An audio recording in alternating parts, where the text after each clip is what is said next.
A very good morning to our viewers all across the world. Welcome to your Poetic Interlude on the Weekend Show. And today my presentation is going to be titled A Viable Political Party. The obligation for growth is a corporate responsibility. A good political party must bridge the gap between all ethnic tribes. A viable political party is formed by men with a zeal to move their country forward. This is the resurgence of their most optimum task. They cannot rest until the sidewalk of their country is in a bliss of continuity toward the pact of societal and moral gradation. And when they come to power, they normalize the stability of peace, of humility toward their cause of reformation and reorientation. A viable political party must practice true internal party democracy to justify the free and fair in the chase for equity. True internal party politics is fair to the ethics of trust based on will and thoughtful progression toward nominal national interest, especially to the hygiene of true democracy in all fair forms of modesty. The agenda of a good political party is one with the ideology not only to amass wealth at the expense of public and social development. A good political party desecrates the thoughts of godfatherism. A savage hunter that reared a wild dog, the dog will know no range of atrocities. The godfathers who planted trees, won't they want back their cash crops? When you make party forms so expensive, how do you expect independent candidature? How do you want the dreams of the patron for creativity to materialize without making the ends for their non-infatuation for power become the infatuation for power? Now, let us consider this. You spend money only to get back money. You invest only for the cause of profits for a reinvestment.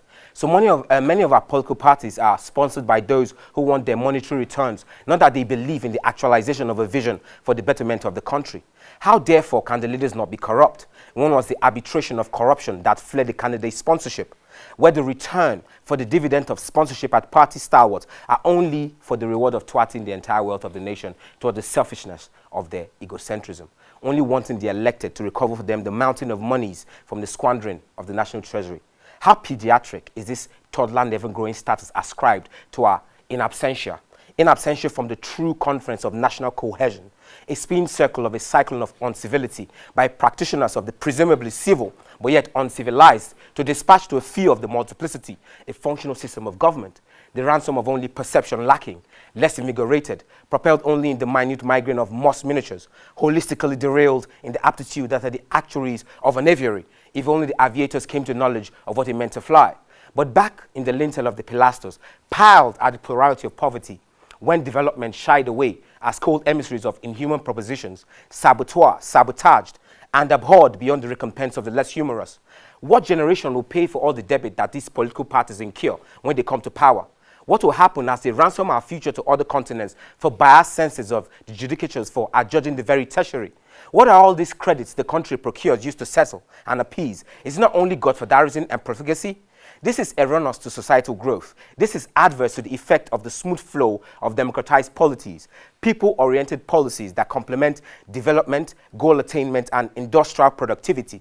Political parties need not be based on individuals but institutionalism, on the insoluble nature of the gradients of generosity toward the people, toward the sanctity of a sanctimonious surrounding, where the will of the people are expressed, considered, and implemented toward their societal growth. And the people must bear genuine advocacy toward their determination for self-survival as a race, as an entity, and as a function of the general collective of humanity. The time has come for a change. By basing our politics and our political parties strictly on money and financial benefits alone, we leave out the crux at which our nation can truly be developed. We despise the interest of our majority for just a partial subordination. We metricate only in the measurements of mishap and vehemence of the less virile. We diversify only in the division of demystified desolation. Look at the sun and moon. Are they not commodities free to all men? The human proposition of this orbital universal law is inclusive governance, democracy free and fair to all. These are the ways to repair our broken world. Our unrepaired happenstance is plundered, unconsolable. A subscription of less nationality and rationality, agonizing, the glittered yet law, the somber yet sonorous. One bond, one peace, one reign of justice, eluded, scrawny, scrambled, and stodged. Light in the luster, yet luscious, the gape of blood for a rarity of hope to humanity. But yet we seem partitioned, segmented, divided, fragmented, without the reciprocation of a democracy free and fair to all.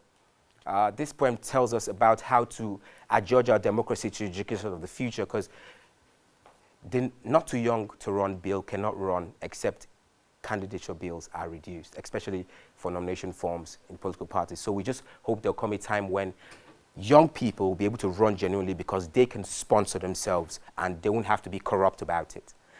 Oh, my lovely viewers, I hope you have enjoyed watching Your Poetic Interlude. I just want to shout out to my lovely and beautiful producer, Osasu Gbinejian, and my lovely producer, Andy Madiki. Stay tuned, don't go anywhere, because we have more coming up for you on The Weekend Show.